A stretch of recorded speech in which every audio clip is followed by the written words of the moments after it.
Et bonjour à tous, aujourd'hui on se retrouve pour une présentation de plusieurs diverses pierres brutes d'assez grosse taille pour la plupart. Comme d'habitude, vous retrouvez tous les liens en description, que ce soit le lien vers le site pour commander toutes les pierres, le lien vers la chaîne principale qui explique le métier, la chaîne principale YouTube, et pour chaque pour chaque pierre présentée, vous aurez comme d'habitude un numéro de référence qui s'affichera juste ici. Vous pourrez cliquer sur ces numéros de référence en description pour aller voir toutes les annonces correspondantes. On est parti. Une grosse fluorite avec des cubes très bien formés.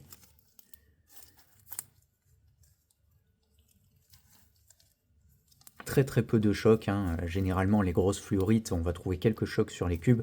Là c'est compliqué d'en voir, il y en a un petit ici, mais sinon j'en vois pas. Avec une jolie couleur bien jaune. Au niveau de la gangue, rien à signaler, si ce n'est que la pierre se pose très bien en présentation pour une collection.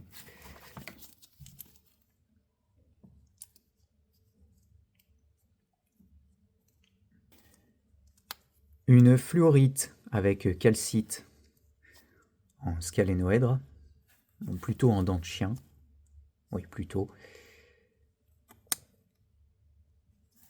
Une jolie formation de fluorite. Alors pour la couleur, ça dépend un peu de la lumière. Ça va du violet au bleu-gris. Donc là, je filme ça avec une lumière blanche LED. Et la couleur ressort plutôt violet, gris-bleu, un peu entre tout.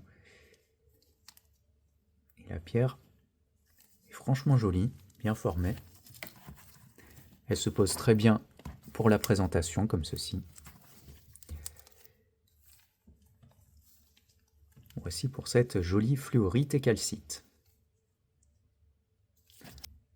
Une très jolie vanadinite, avec une couleur entre le brun et l'orange, des cristaux partout. Vraiment là on peut observer tous les côtés, il y a des cristaux absolument partout, très agréable. Ça c'est une belle pièce de vanadinite je trouve. Tous les cristaux sont bien formés, il n'y a pas de choc.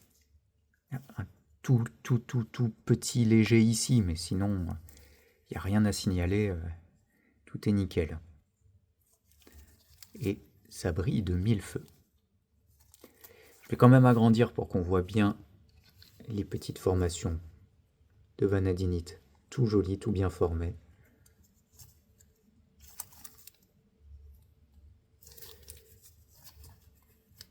Voilà. Je trouve ça superbe la vanadinite. Un bloc d'agate qui a été scié pour pouvoir être posé comme ceci en présentation. Et scié de l'autre côté, agate naturelle non teintée avec une géode et des micro-quartz qui brille bien à la lumière et qui présente très bien sur une étagère, sur une bibliothèque, dans une vitrine. Un joli petit bloc avec le côté tout brut à l'arrière.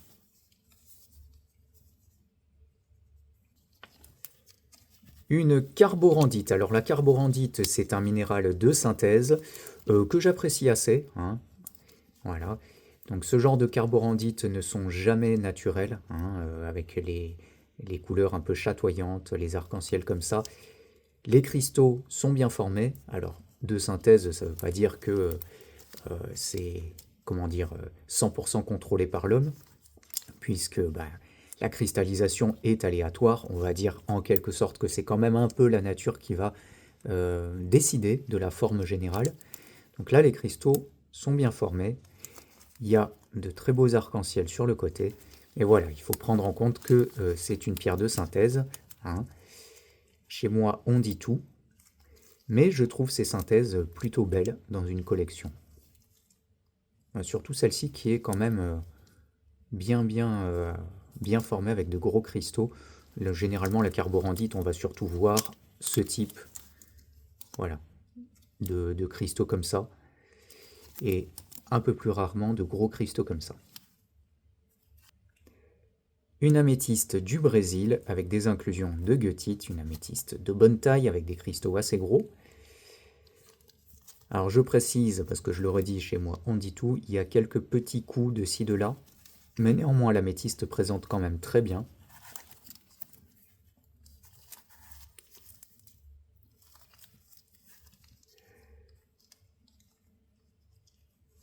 Et elle est très caractéristique du Brésil. Un soufre natif, donc c'est-à-dire que dans sa composition il n'y a que du soufre. Un soufre natif naturel, je précise, parce qu'il y a de plus en plus de contrefaçons de synthèse qu'on voit sur le marché avec des cristaux beaucoup plus gros d'ailleurs. Mais celui-ci est bien naturel, avec un cristal bien sympathique juste là.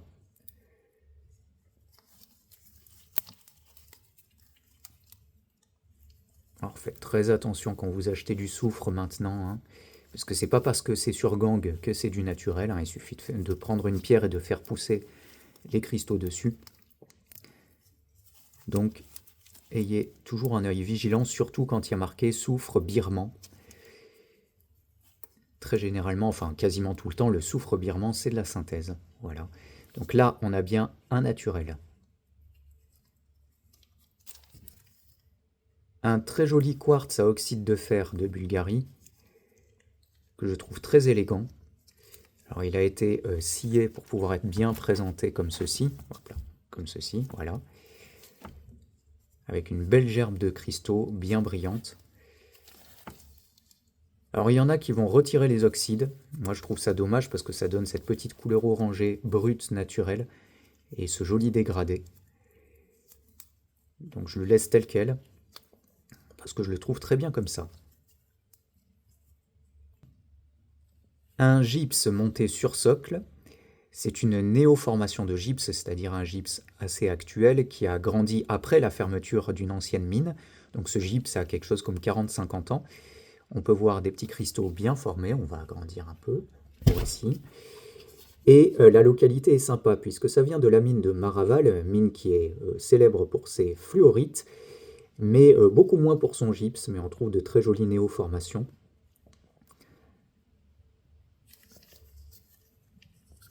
Je précise que c'est très fragile, donc je ferai tout pour bien l'emballer lors de l'envoi.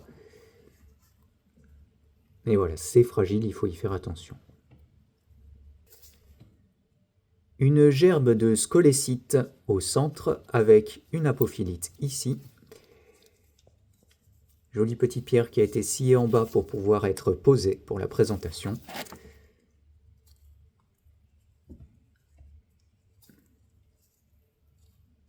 Une légère brillance sur tous les petits cristaux qui sont autour. La gerbe est très très bien formée. C'est mignon comme tout, cette petite étoile.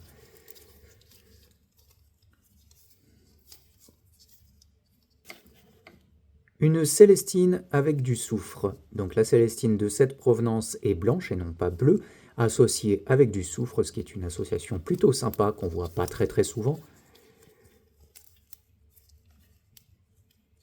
Avec des cristaux qui sont bien formés. Le soufre est présent, hein, on ne va pas le chercher à la binoculaire. Non, non, on voit bien les petits cristaux jaunes. Donc voilà, une jolie petite pierre de collection, une jolie association pour la collection. Une petite rhodochrosite de Bulgarie, rhodochrosite bien différente de celle qu'on va trouver dans d'autres pays, avec une couleur rose beaucoup plus douce. Il n'en reste pas moins que c'est bien de la rhodochrosite. On va pouvoir retrouver quelques grains de pyrite associés, pyrite doré, et un petit peu de galène. Voilà, c'est caractéristique de cette provenance. Une dolomite, ou dolomie, hein, c'est la même chose. Alors moi je fais la distinction, j'aime bien dire que dolomie c'est pour l'aspect rocheux, pierreux, et dolomite pour la cristallisation, quand c'est cristallisé.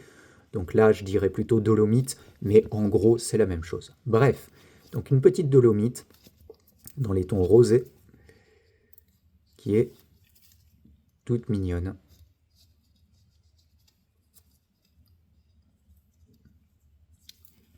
Une petite pierre qui généralement manque dans les collections, on oublie la dolomite, parce que généralement elles sont pas bien formées. Voilà.